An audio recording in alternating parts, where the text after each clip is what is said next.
Buenos días, quiero ver cuántos conectados ahorita.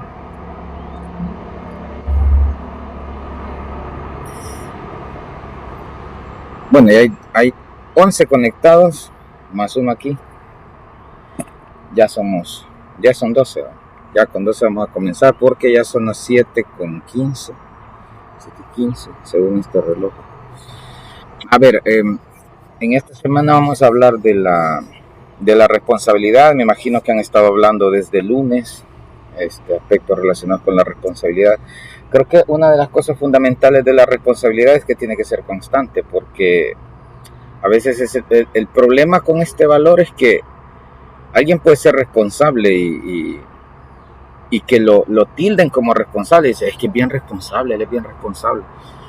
Pero basta con que se empiece a descuidar 2 o 3. Una vez quizá la gente se la pase, pero cuando ya son 2, 3 veces que usted cometió un olvido y eso se convierte en irresponsabilidad, ya de nada sirvió toda la trayectoria anterior de buen comportamiento y responsabilidad. Entonces como que es un valor que pierde validez, en el sentido de que si usted no lo está actualizando a diario, es como que no lo tuviera. Entonces creo que es difícil de cumplirlo, sumamente difícil, pero creo que es práctico también si nos enfocamos en que se crea una costumbre.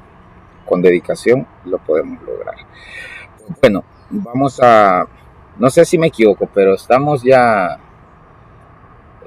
cerrando esta parte de los criterios previos a la tabla, ¿verdad? Eso fue lo último que hablamos. Venimos de platicar acerca ¿cómo se llama? Del esfuerzo que hicieron algunos científicos para poder ordenar los elementos. Y entonces venimos de las triadas, luego pasar por el caracol telúrico, luego las octavas y terminamos con la tabla de Mendeleev. El punto es que aunque la tabla de Mendeleev estaba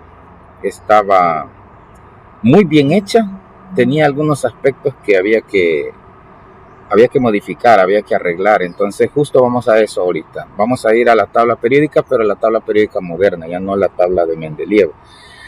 Entonces es la proyección que tienen allí. Vamos a empezarla a trabajar para que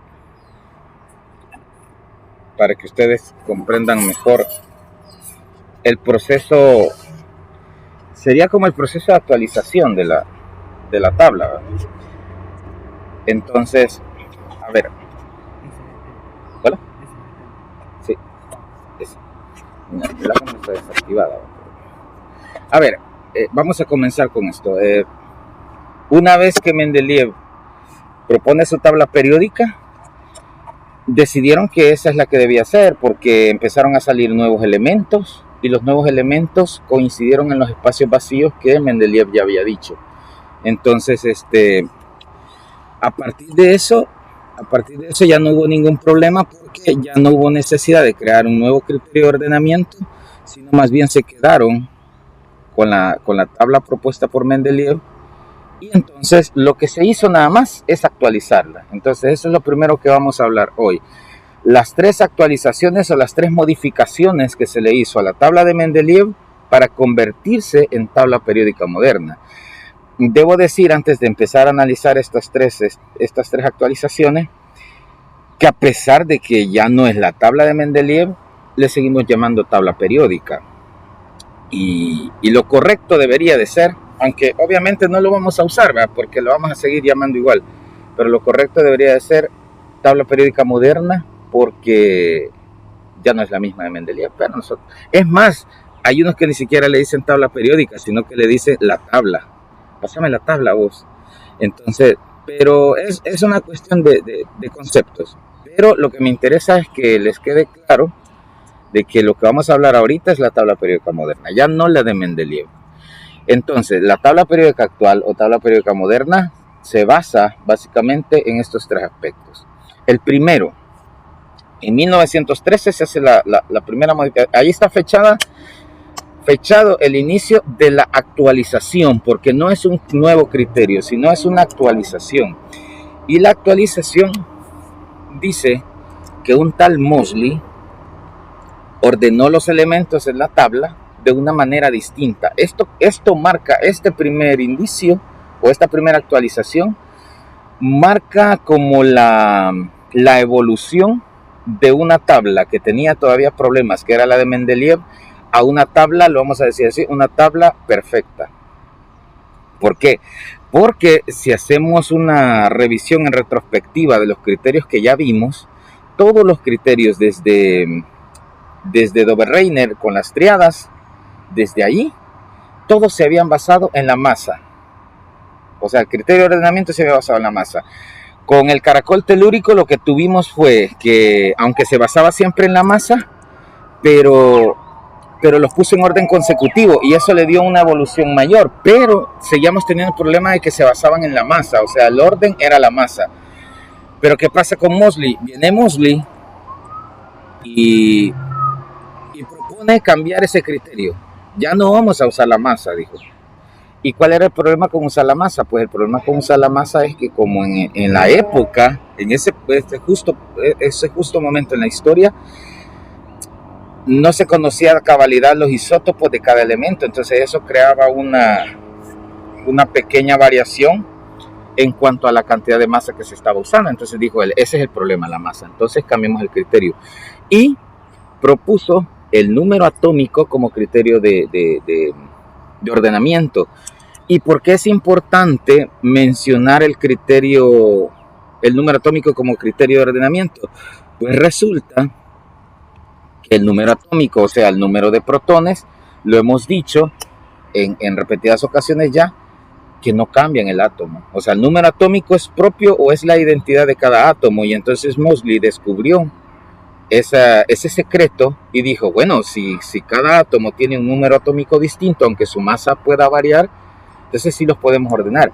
Y desde entonces se le adjudica ese criterio de ordenamiento para ponerlos uno después del otro. Entonces el número atómico es como la base del criterio. Y ahí aparece también, ligado a esta decisión de tomar el número atómico como criterio de ordenamiento, aparece la segunda actualización, que es la creación de la ley periódica. Pero la ley periódica es consecuencia de la utilización del número atómico.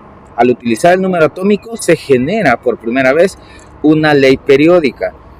¿Y esto en función de qué? Bueno, si se acuerdan, Newlands en su ley de las octavas había querido o intentó que todos los elementos que estaban en la misma columna tenían las mismas propiedades físicas o propiedades químicas, pero no lo logró. En cambio, cuando Moseley hace esta propuesta de número atómico, inmediatamente se genera esta ley periódica. La ley periódica es producto de la organización por número atómico. ¿Y a qué se refiere esa ley periódica? Pues la ley periódica se refiere a que los elementos, de acuerdo al orden que aparecen en la tabla, tienen también un aumento o una disminución en diferentes propiedades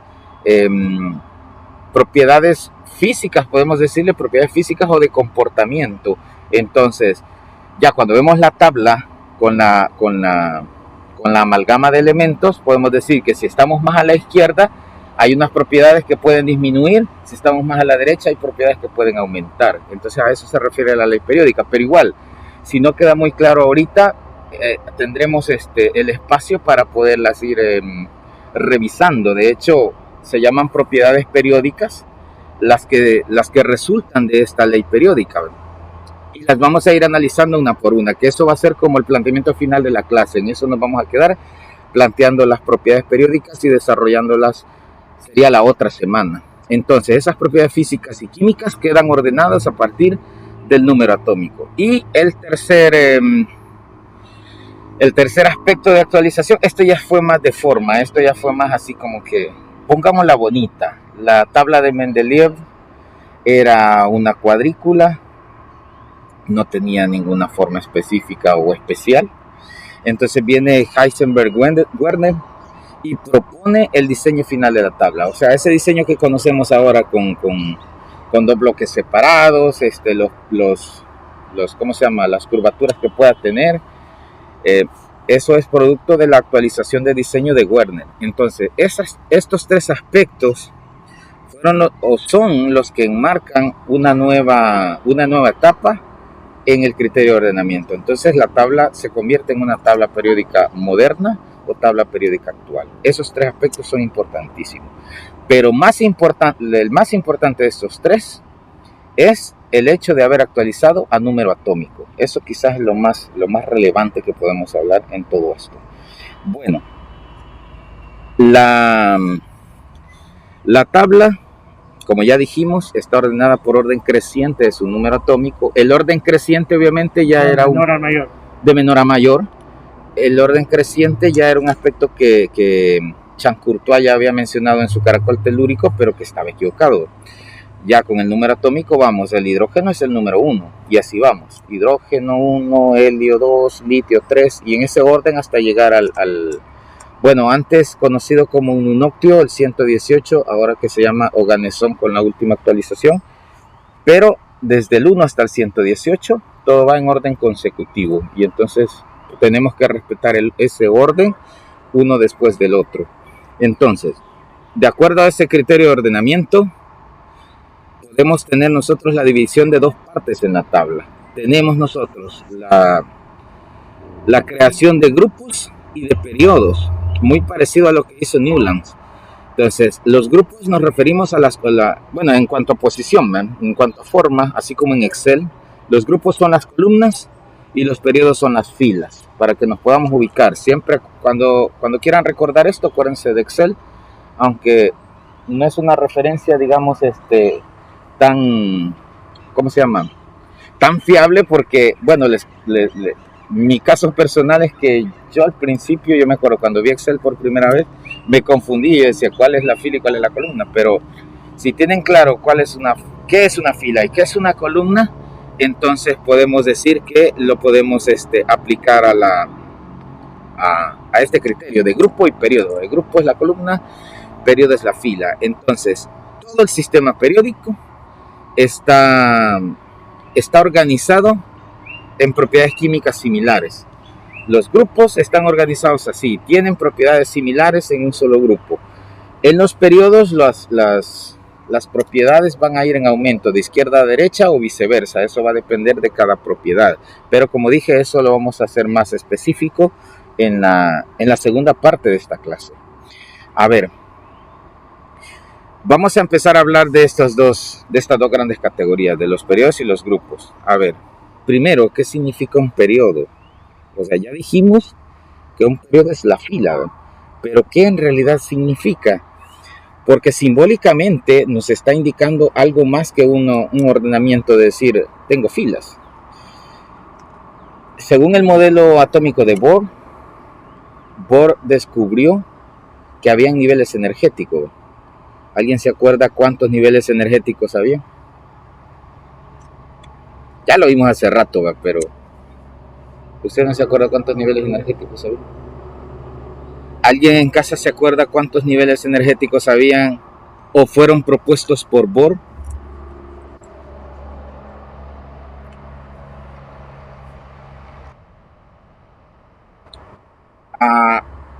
Hay que ponerle un poquito menos. A ver, alguien, otro número. Ahorita el número está en 11, bajémosle un poquito. Hay otra propuesta, 9 niveles energéticos. Bajémosle otro poquito, vaya. ¿Cuántos eran?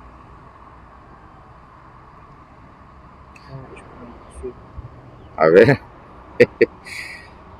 Hay dos propuestas, 11 o 9. Bueno, que ya al decir 9 y seguimos bajando, quiere decir que es un número menor.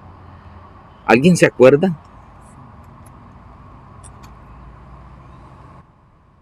Son 7, ahí está, son 7 niveles energéticos. De hecho, si tienen la tabla a la mano, anda la tabla. Porque si tienen la tabla a la mano, pueden comprobar esto. O sea, cuentan desde arriba hacia abajo y van a contar ustedes 7 filas. No hay más filas en la tabla, son 7. Desde que Bohr lo propuso, eso se ha mantenido así y va a permanecer así por varios años todavía, porque fíjense que hace como 4 años salió una publicación de la UPAC que habían 3 elementos nuevos.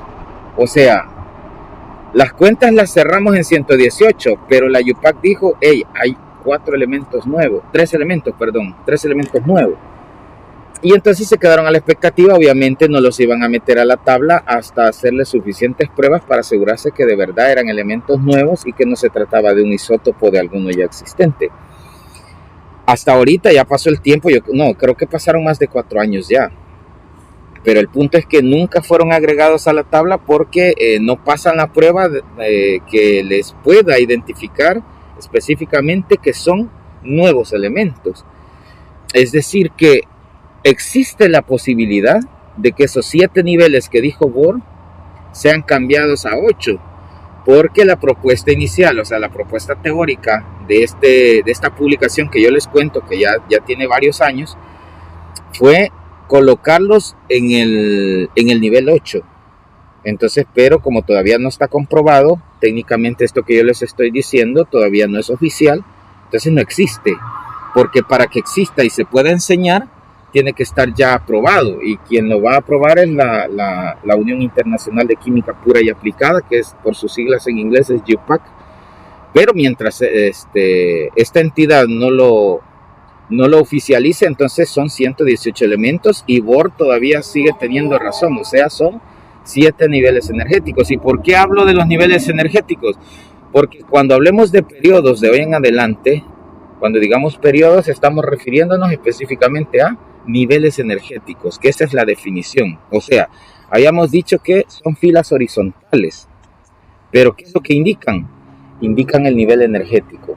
Y el nivel energético va aumentando en el orden de arriba hacia abajo. O sea que la parte de arriba de la tabla es menos energética que la parte baja de la tabla.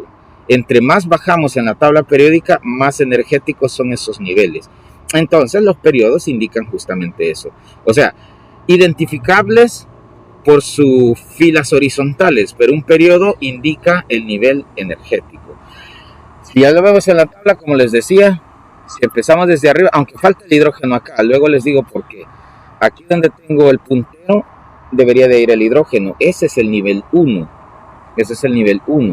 Donde está el litio, enmarca el nivel 2, sodio nivel 3, potasio nivel 4, rubidio nivel 5, cesio nivel 6 y francio nivel 7. Entonces, pero resulta que hay un bloque extra aquí abajo de la tabla, que este fue el diseño de Werner. Lo puso así afuera porque prácticamente toda esta tira que está acá, que son 14 elementos, van después de acá. O sea, en esta parte de acá, el orden consecutivo después del lantano es el cerio. Termina en lutecio y entonces va el hafnio. Entonces, si yo ponía estas dos tiras en el nivel 6 y 7 respectivamente, todo esto que está aquí se me desbarataba y la tabla iba a quedar más alargada por la derecha y toda un poco deforme. Entonces él decidió cortar estos elementos que estaban acá y los puso en la parte de abajo. Y se dio cuenta que si los ponía en la parte de abajo, todo esto correspondía. Ya, todo seguía correspondiendo. Entonces, fue una parte de estética, pero también un poco de la consecución de las propiedades en cada columna. Entonces, a la larga, lo que me interesa aquí que recuerden es que el nivel 6 que empieza con el cesio, también tiene una continuación en los elementos que están en la tira de abajo. O sea, esta primera fila que está aquí afuera es el nivel 6 también.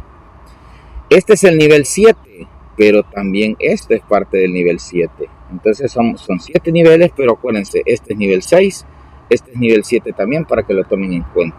¿Ya? Ahora vamos a los grupos o familias. Regularmente se les llama familias porque las familias se comparten aspectos similares. De hecho, esto lo podemos relacionar con nuestra familia misma. Es decir, en la casa en nuestras casas tenemos la costumbre de algunas cosas que en otras casas no. Para lo que nosotros es normal, para otras familias es así como que, uy, así hacen, así comen. Algunas familias comen en el sillón, todos viendo la tele, y para otros eso es pecado porque tienen que comer en la mesa. Eso es costumbre de familia. Cada familia lo decide distinto. Y a veces nos sorprende, y eso hacen ustedes. No, nosotros nunca hacemos eso. Entonces las familias comparten algunos aspectos importantes como eso. Entonces las familias son las agrupaciones verticales que ya hablamos, o sea, las columnas, ¿verdad? Las columnas, y que van a tener propiedades similares. Una de las propiedades más representativas de las familias es la valencia. ¿Saben qué es la valencia? Antes de seguir, esa palabrita valencia, que no tiene que ver nada que ver con la comunidad autónoma. ¿Alguien sabe qué es valencia, químicamente hablando? A ver, ahí en la casita, ¿alguien sabe qué es valencia?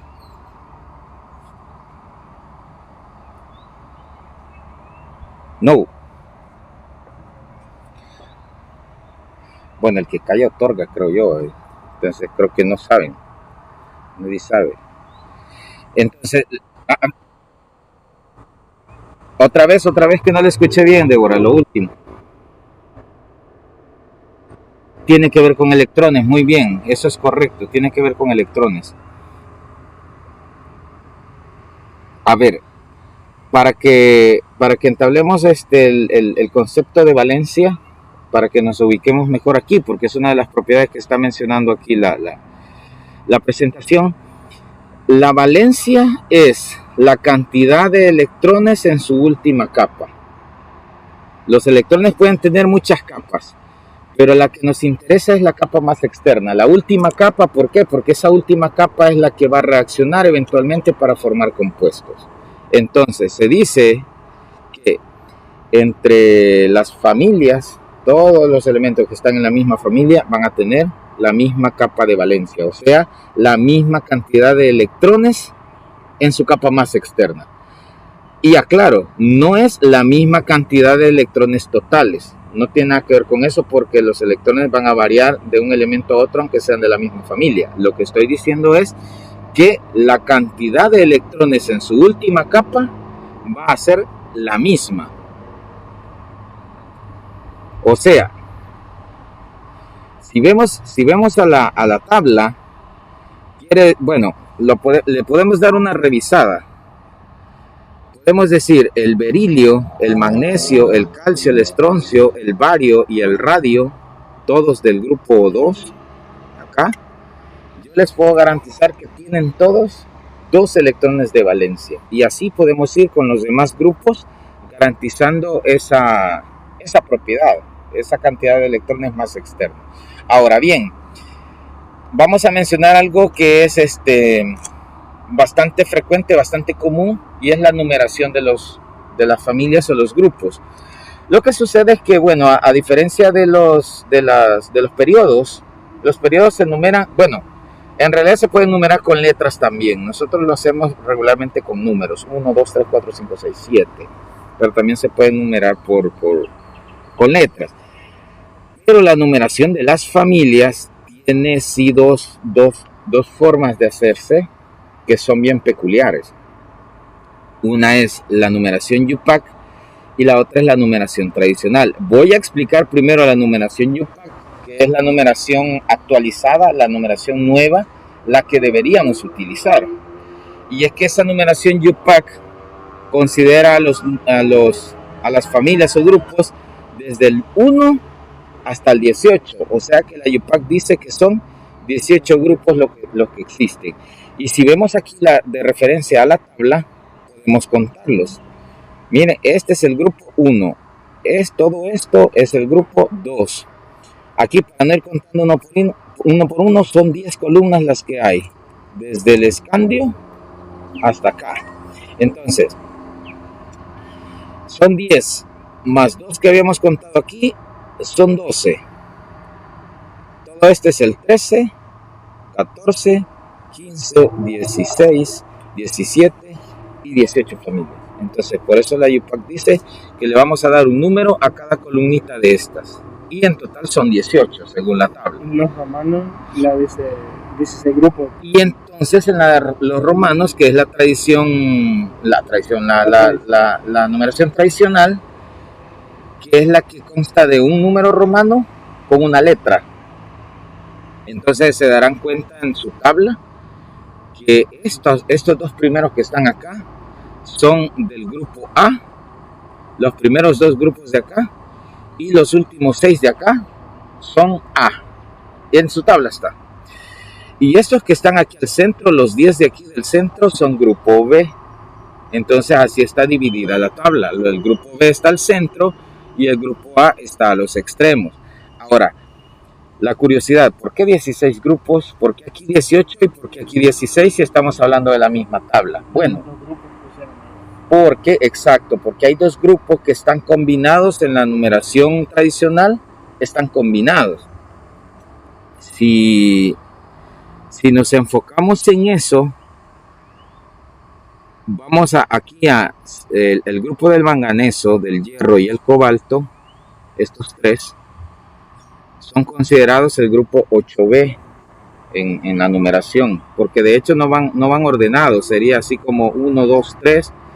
Entonces aquí sería el hierro, el cobalto y el níquel.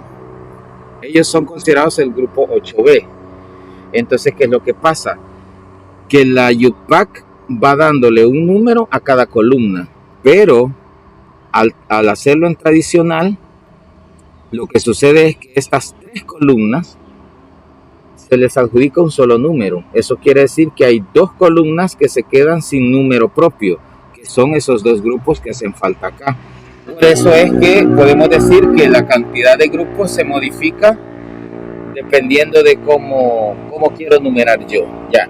La numeración tradicional es la numeración antigua, aunque cuando digo antigua no quiere decir que ya cayó en desuso. Siempre se sigue usando. Pero lo que nos manda la UPAC es a numerarla en orden consecutivo, cada columna con su número, ¿ya? Porque aquí tenemos ese desajuste por la misma, ¿cómo se llama? Por la misma problemática del diseño, porque en realidad al principio se determinó que estos 3 grupos compartían las mismas propiedades, entonces eso implicaba que todos esos elementos iban a llegar más abajo y la tabla también perdía forma. Entonces por eso fue un ajuste así. Ahora la UPAC dice no, hay que darles un número independiente a cada uno. Entonces ahí está. Los grupos que tienen la letra A o están bajo la letra A se van a llamar elementos representativos y van a tener un nombre especial. O sea, estos 2 que están acá, estos 2 grupos de acá, más estos 6 de acá, van a tener nombres especiales que no son difíciles de aprender. El grupo 1 son los alcalinos, el grupo 2 los alcalino-térreos. Luego nos saltamos y nos vamos al lado derecho de la tabla, al grupo 13 o 3A si lo prefieren, y vamos con los térreos, carbonoides, nitrogenoides, anfígenos, halógenos y gases nobles, que ya los vamos a ubicar en la tabla otra vez. Pero también hay otra división o categorización que serían los elementos de transición, que son los que están al centro. Todos estos de aquí, los 10 que están aquí, estos son elementos de transición. Los que llevan un nombre especial son los representativos, todos ellos, y los de transición interna, que son los que están en la parte de abajo, que esta tabla no la puse porque solo estamos en contabilización de grupos, pero en la que está delante sí, que sería la transición interna, que es el bloque de abajo que decíamos que era a continuación del nivel 6 y 7. Entonces, si lo queremos ver ya de una manera más amplia, aquí hay una tabla más grande para poderla observar. Quiero ver si puedo mover esto. A ver, el primer grupo va aquí. Si se fijan, hay una numeración hasta el 18 que es la UPAC. Entonces, si lo vemos en tradicional, los primeros 2 grupos son del bloque A. igual que estos 6 grupos de acá son bloque A. O sea, decir bloque A es decir elementos representativos. Ellos son los representativos. Estos del centro son los de transición, los 10 que hay acá son de transición, y estos de acá abajo son la transición interna. Entonces, las familias que tienen un nombre especial son estas: alcalinos, metales alcalinos, alcalino-térreos. Luego nos vamos aquí, estos son los térreos, carbonoides, nitrogenoides, anfígenos o calcógenos, los halógenos, y este que tiene un montón de nombres. Se pueden llamar gases nobles, gases inertes, grupo cero, pero siempre nos estamos refiriendo a lo mismo, ¿ya? Y aquí vamos a romper la regla, porque las familias se consideran los bloques verticales, ¿verdad? Las columnas. Pero estas dos tiras que están acá, que son la continuación del nivel 6 y 7, son familias también.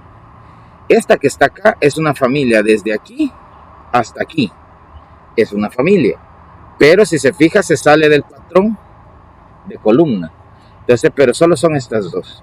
Esta es la familia de los lantánidos y todos estos elementos son la familia de los actínidos, que hace referencia a su elemento base. Como aquí está el lantano, todos los que van después son lantánidos. Aquí está el actinio, todos los que van después son actínidos. Entonces son esas dos familias que sería como la excepción a la regla, porque todas las demás familias tienen que ser columna.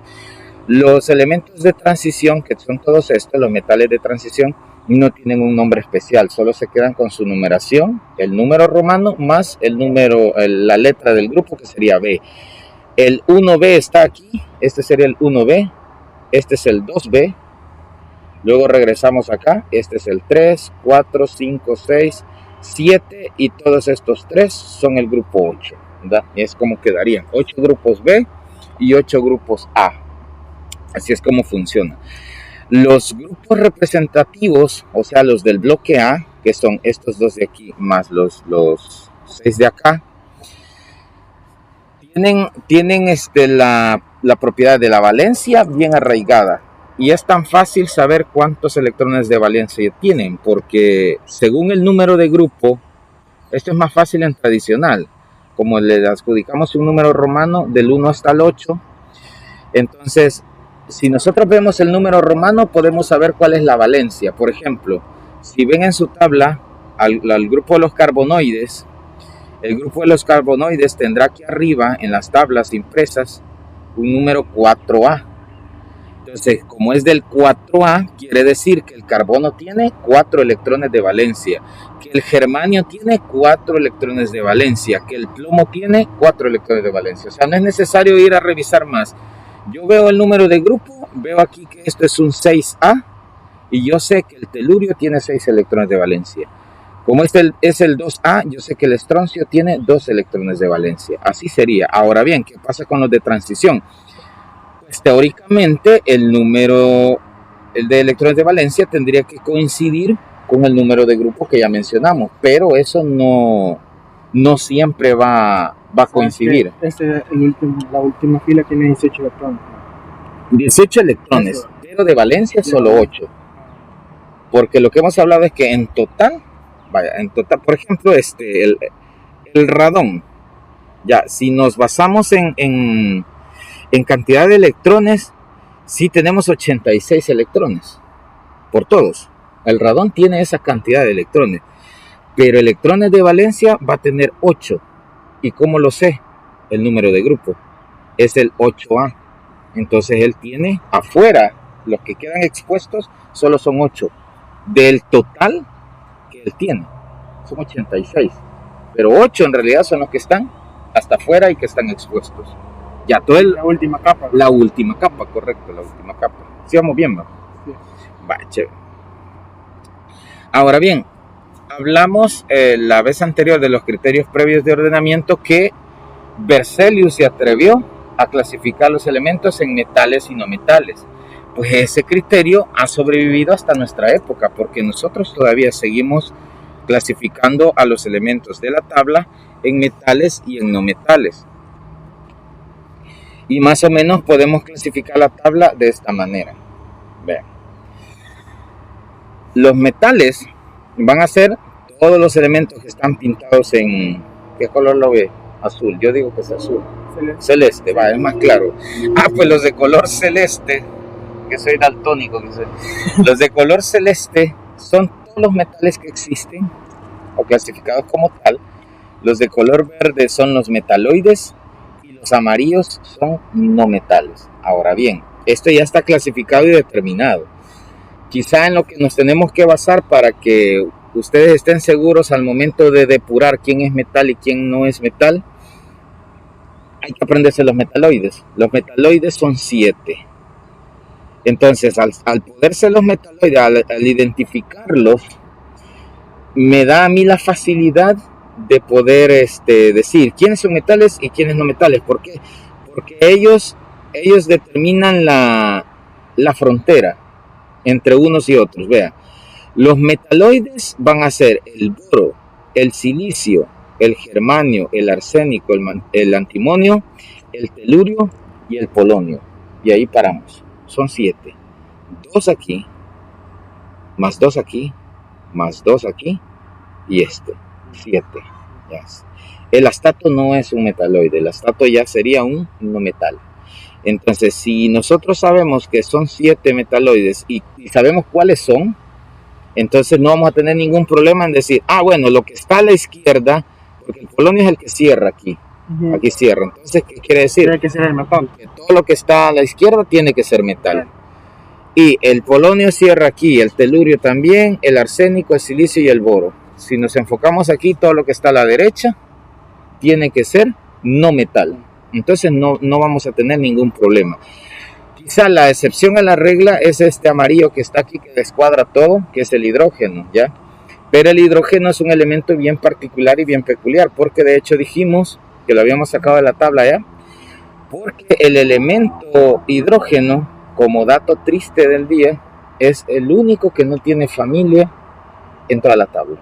Todos los elementos encajan en una familia, excepto el hidrógeno, que es huérfano. Entonces, al no tener un lugar específico donde alojarse, pues técnicamente lo estamos moviendo, pero lo correcto sería que el hidrógeno lo pasemos para acá como un no metal. Ahora bien, exacto, pero ¿por qué no se pone allá?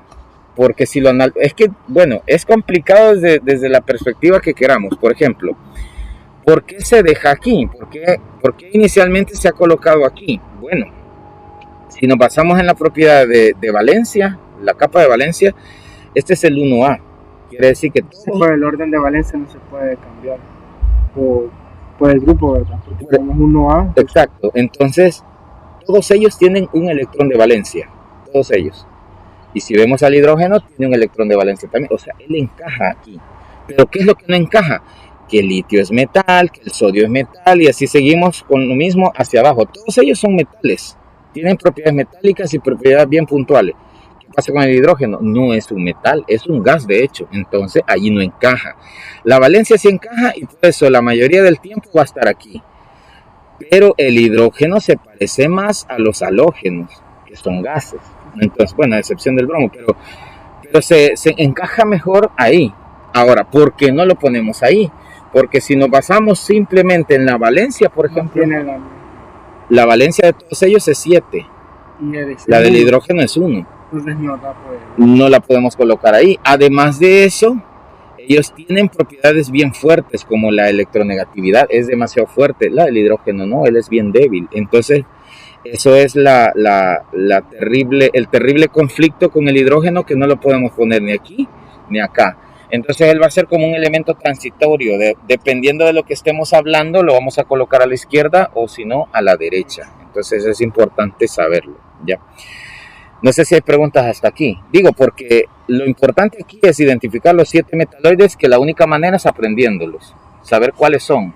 O si no me los he aprendido, pero como ando la tabla, yo solo tengo que saber cuáles no son. Sería como que, bueno, en las tablas que ustedes tienen hay una escalería aquí marcada, se ve como más negra.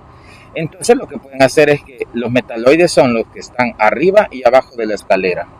Arriba y abajo, ¿ya? El único que no cumple es el astato.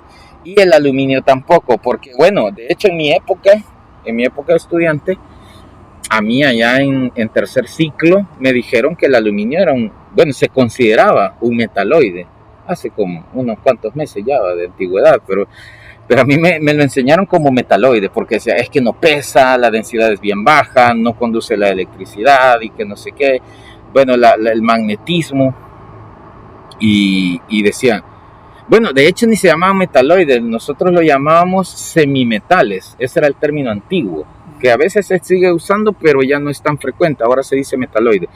Pero llegó un momento en que hubo una actualización y dijeron, el aluminio es un metal,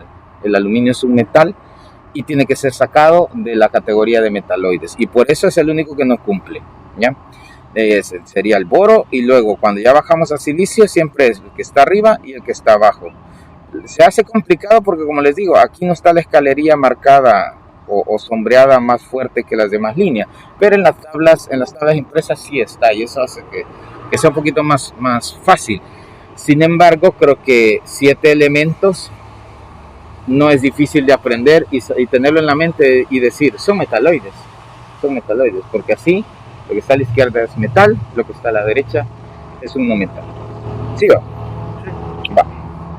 Ahora, esto es lo que yo estaba mencionando respecto a la ley periódica.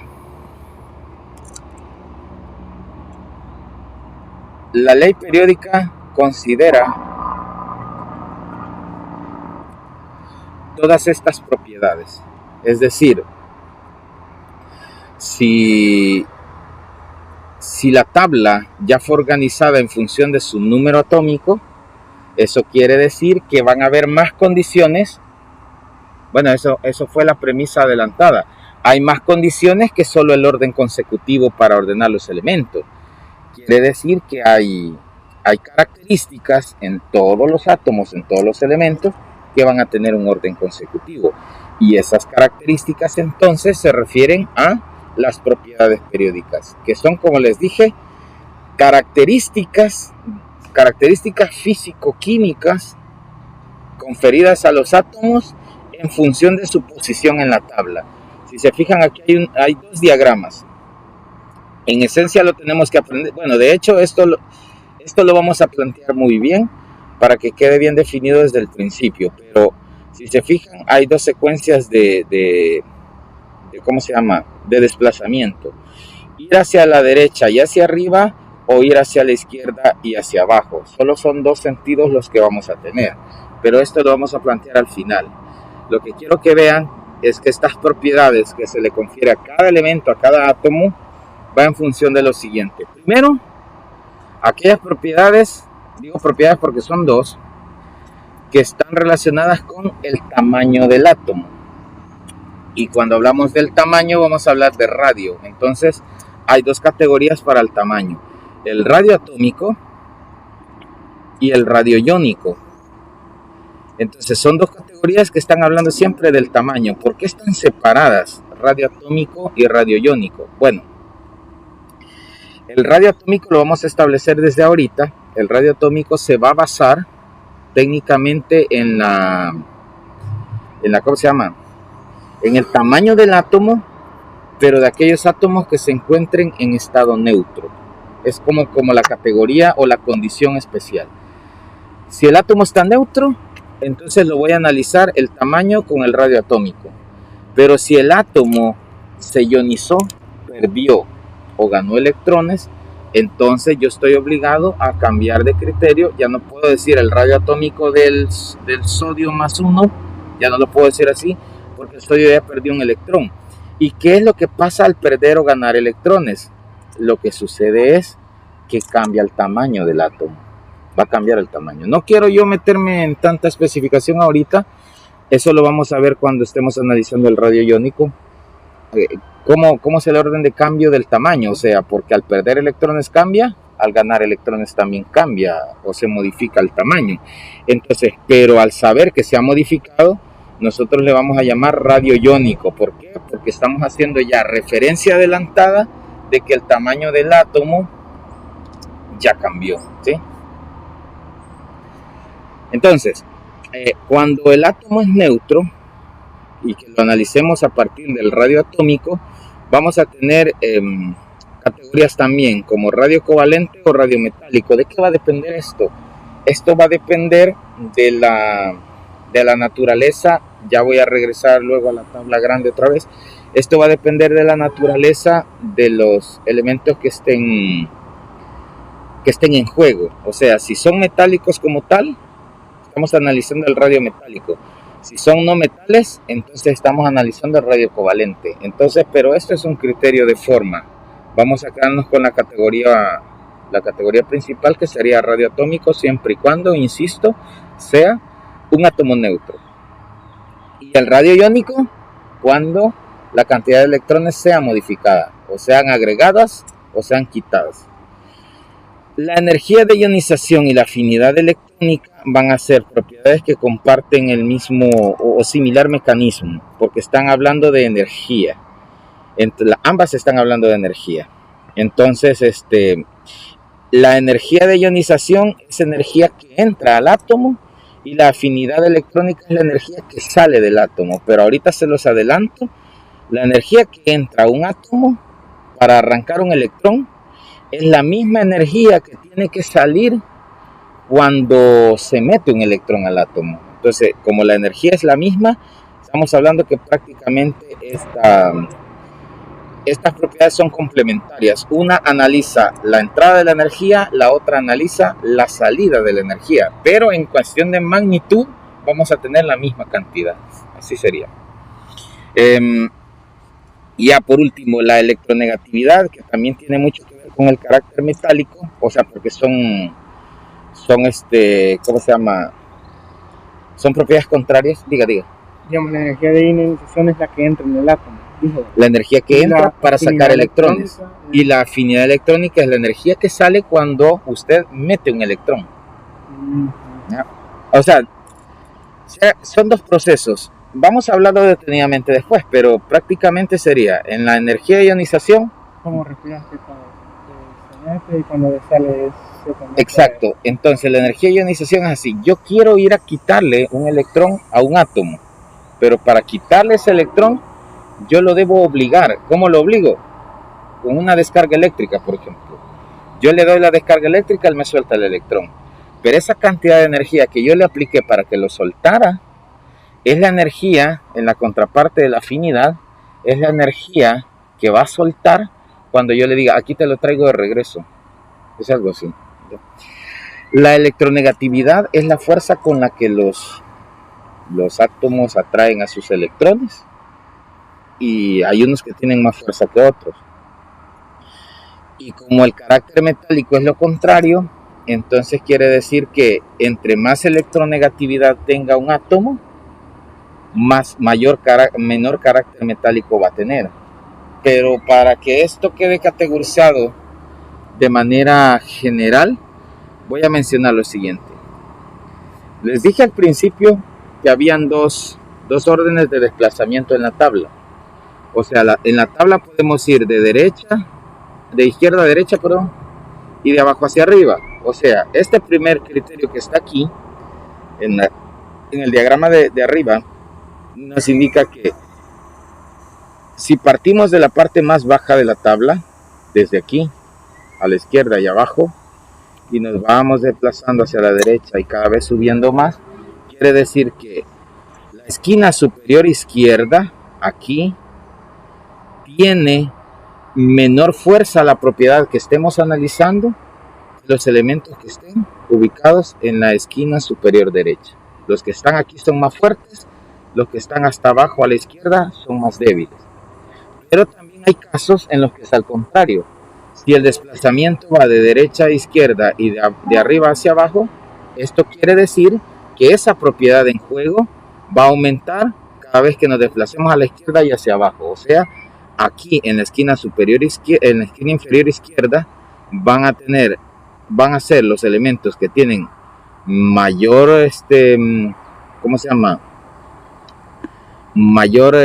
cimentadas sus características o sus propiedades, y en la esquina superior derecha van a ser más débiles. Ahora, ordenémoslos. En el primer orden de avance, o sea, los elementos que estén ubicados a la derecha y arriba, en la medida que yo voy desplazándome hacia la derecha y arriba, ¿Cuáles propiedades van a ser esas? Bueno, esas propiedades van a ser la energía de ionización, la afinidad electrónica y la electronegatividad aumentan en este sentido. O sea, de izquierda a derecha y de arriba hacia abajo. ¿Qué quiere decir esto? Que los elementos más fuertes están aquí. Claro, en la tabla el último que aparece es un gas noble, es el helio. Pero los gases nobles no entran al juego de las propiedades periódicas porque ellos no necesitan a nadie. Los gases nobles son el grupo, yo les digo el grupo salsa o el grupo sabrosón de la tabla porque ellos no necesitan a nadie. Todos los elementos lo que quieren es... Son independientes. Exacto. Todos los elementos quieren parecerse a un gas noble. Esa es la idea y por eso es que hay compuestos químicos. Porque los elementos se enlazan queriendo simular una estructura de gas noble. Pero los gases nobles ya son perfectos. Entonces son como las grandes personalidades, los famosos, que todos quieren parecerse a un famoso. Entonces ahí están los gases nobles. Entonces ellos no entran al juego de las propiedades. Entonces, si ellos no entran al juego de las propiedades, ¿cuál es el último elemento que podría interesarle esto? Pues al halógeno que está hasta arriba, que es el grupo previo a los gases nobles, que serían los halógenos. Entonces, ¿cuál es el último de los halógenos que está hasta arriba? Es el flúor. Entonces, el flúor va a tener mayor energía de ionización, mayor afinidad electrónica y va a ser el más electronegativo de la tabla. ¿Por qué? Por el simple hecho de estar ubicado en esta posición. Y todos los que estén ubicados del otro lado de la tabla van a ser débiles. Débiles en energía de ionización, débiles en afinidad electrónica y débiles en electronegatividad. ¿Ya? Ahora bien, la otra propiedad, o sea, el otro orden de aumento va al contrario que lo que acabo de decir. ¿Cuáles van al contrario? Dos propiedades nada más. Lo que le confiere al tamaño, o sea, al radio y el carácter metálico. Eso quiere decir que el elemento que esté ubicado más a la izquierda y más abajo va a tener mayor radio atómico y mayor carácter metálico, simplemente por estar ubicado a la izquierda y abajo en la tabla. ¿Qué quiere decir? Que acabamos de decir que el flúor era el que tenía más potencial, más afinidad y más electronegatividad, pero cuando lo analizamos desde el radio atómico y del carácter metálico, el flúor es el que tiene menos carácter metálico y menos, o sea, más chiquitito, entonces es más chiquitito de todos los demás si lo comparamos con nosotros, ¿ya? Entonces son dos criterios de aumento que tienen las propiedades, pero eso sí, categorícenlo en dos para que no se van a confundir, o sea, porque en cada una de estas, cuando empecemos a hablar por individual, cada una de ellas yo les voy a ir diciendo. Por ejemplo, la energía de ionización aumenta de izquierda a derecha y de arriba hacia abajo. Y cuando vaya a la otra, aumenta de izquierda a derecha y de arriba hacia abajo. Pero en lugar de que ustedes estén pensando que cada una va a ir aumentando de forma distinta, aumentan en bloque. Estas tres aumentan en este sentido. Y estas dos, o sea, el radio y el carácter metálico, van a aumentar en este sentido. Si lo aglomeran desde esa perspectiva, va a ser más fácil que lo puedan aprender. Ahora, dije que iba a regresar. Así que se marcó. Iba a regresar aquí por una razón.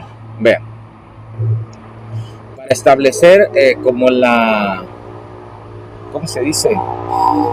La razón por la cual los elementos se combinan y están modificándose regularmente es por lo siguiente. Nosotros hemos categorizado a los elementos en metales y en no metales, pero hay una razón específica o especial por la cual decimos hay metales y no metales. Resulta que los metales existen y tienen una cualidad.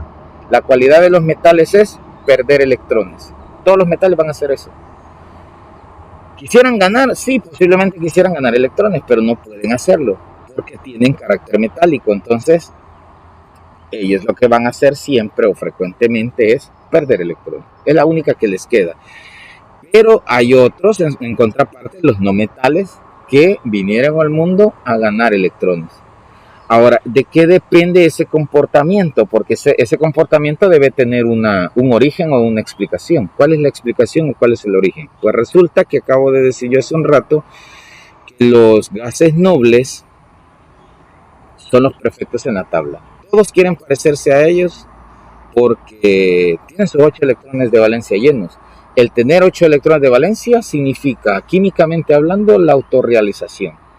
Entonces, si ellos están satisfechos con su vida, imagínense, es como cumplir todos los sueños que uno puede tener.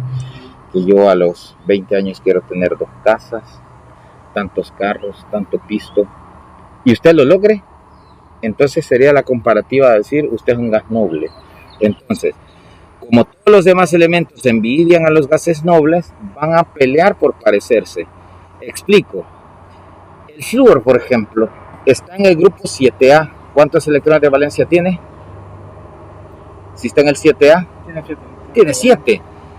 ¿Y los gases nobles tienen cuántos, dijimos? 8. O sea, tienen el octeto completo, así se dice. Tienen el octeto completo, entonces ellos son felices. En la última capa, porque le en la última, exacto, en la última capa. Pero la última capa es la más importante. Entonces el flúor dice, yo no me siento feliz, tengo 7.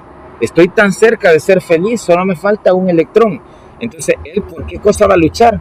Por ganar un electrón y parecerse al neón. El oxígeno es del grupo 6A. ¿Cuántos electrones de valencia tiene? Tiene 6. ¿Qué es lo que va a procurar él como no metal? Ganar 2 electrones para parecerse al neón. O sea, todo va a ir en función de eso. Pero los únicos que pueden pensar en ganar son los no metales. ¿Por qué? Porque están cerquita de llegar a 8. Entonces es más fácil ganar los electrones que hagan falta para 8 y hay posibilidades. Pero pongámonos del otro lado, o sea, del otro lado de la frontera. ¿Qué pasa con ellos? Imagínense. Analicemos uno que está al extremo aquí. El potasio. ¿En qué número de grupo está el potasio? Aquí. ¿Qué número de grupo es? El 1A. Entonces, ¿cuántos electrones de valencia tiene si está en el 1A? 1. ¿Cuántos le faltan para poder aspirar a parecerse al criptón? 7.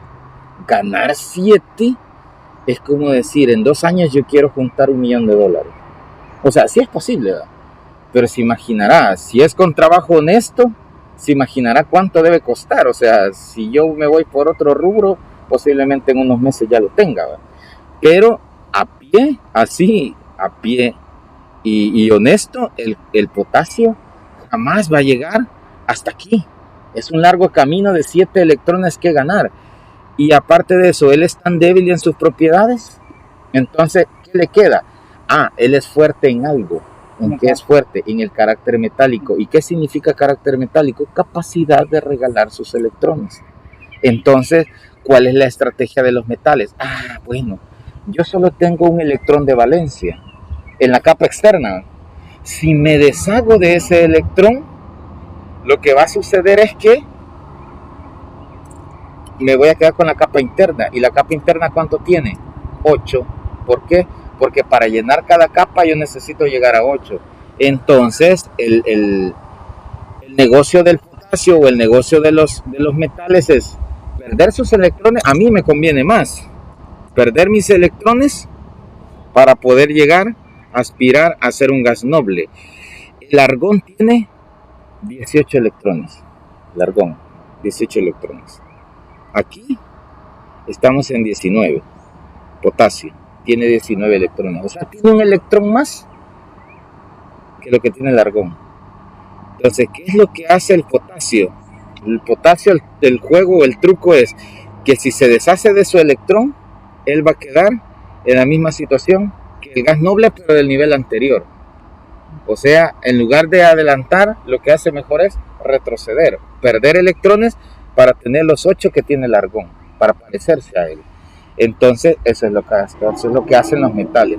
Los metales pierden electrones para parecer un gas noble. Y los no metales ganan electrones también para parecerse un gas noble. Y entonces ahí está el negocio. Lo que estos regalan para cumplir su objetivo, estos lo necesitan. Y los metaloides no es que sean neutros, sino más bien los metaloides tienen propiedades de no metales, pero también de metales. O sea que ellos son bien traidores, porque ellos bailan al son que les toquen. O sea, si ellos se dan cuenta que estos andan buscando un electrón, ellos lo que hacen es regalárselo. Vení pues, juntémonos, vamos a hacer una molécula, y al hacer una molécula se estabilizan y se convierten en esto. Ese es el trato. Entonces dice, este anda consiguiendo, yo se lo voy a regalar. Y entonces el metaloide se lo regala. Pero si ven que uno de estos anda diciendo, hey, ¿quién quiere mis electrones? Porque yo los quiero regalar para hacerme gas noble. Vienen los metaloides y dicen, yo los quiero. O sea, ellos se pueden comportar como metales eventualmente o como no metales. Por eso se llaman metaloides, porque pueden tener ese doble comportamiento. Se les llama anfóteros también, porque pueden estar comportándose de una forma o de la otra. Eso es importante saberlo. Ahora, con las características bien marcadas, como digo, la más importante es esta: quienes regalan y quienes necesitan o capturan electrones. Entonces, los no metales ganan o roban electrones, y los metales pierden o los donan por voluntad propia. El objetivo, parecerse a un gas noble. Ahora, ¿qué otras propiedades podemos enmarcar en cuanto a estos dos grupos? Bueno, los metales, aunque suene redundante, pero los metales tienen brillo metálico. Eso es peculiar de los metales, siempre va, es muy específico y característico. Segundo, son más densos. Tercero, se encuentran a temperatura ambiente, se encuentran en estado sólido, a excepción del mercurio, que es líquido. Pero ellos son sólidos, son más densos, entre otras cosas, y lo más importante es que ceden sus electrones. Eso sí, ceden sus electrones. Los puntos de fusión y ebullición de este tipo de elementos es más alto. O sea, para fundir un metal yo tengo que aplicar más energía, subir más la temperatura. Si nos vamos del lado de los no metales son menos densos. Los no metales pueden presentar cualquier estado de la materia, no solo sólidos, pero regularmente es más común que sean líquidos o gaseosos, ¿verdad? Y en contraparte, ellos van a ganar electrones, siempre los van a ganar, y los puntos de fusión y ebullición obviamente van a ser más bajos que los de los metales. Y como ya dijimos, en los metaloides, lo peculiar es que puedan tener propiedades de un lado o propiedades del otro. Son versátiles, tienen esa capacidad ya de poderse adaptar a la situación que más les convenga. Ya, entonces, en función de comportamiento y de conexión, así está justificado el hecho de que ellos sueltan un electrón, siempre va a haber uno de estos que lo quiera atrapar. ¿Ya? No sé si hay preguntas. No hay preguntas. En la casa tienen preguntas. Si es que siguen allí, ¿verdad? No hay preguntas. Ah, chivo, hay alguien vivo ahí. No hay preguntas. ¿Todo claro?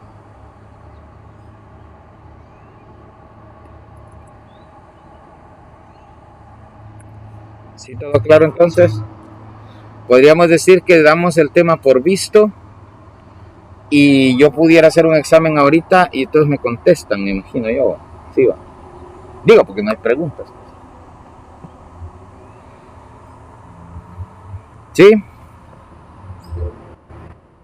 Vaya, entonces, técnicamente justificando por la participación activa en la clase, al principio teníamos a alguien más. Ahorita tenemos 2 estudiantes, uno en presencial y otro en virtual, activos, activo. No sé, quiero ver.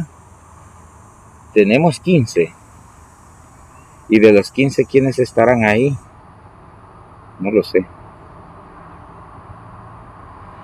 Aquí podemos entrar en la parte que donde ustedes dicen, es que no me sirve el micrófono.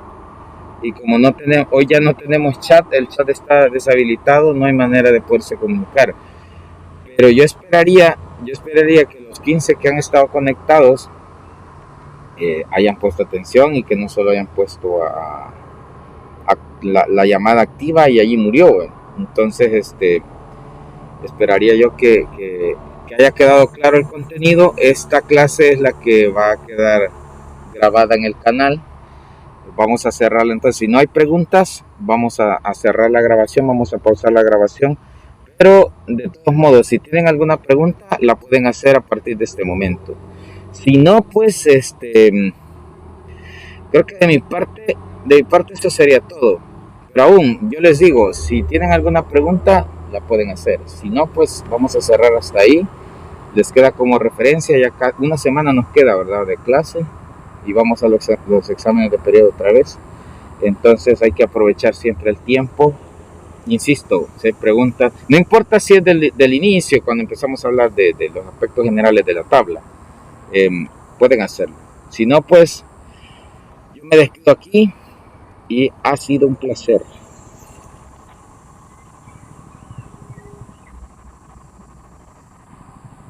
Nos vemos, pues.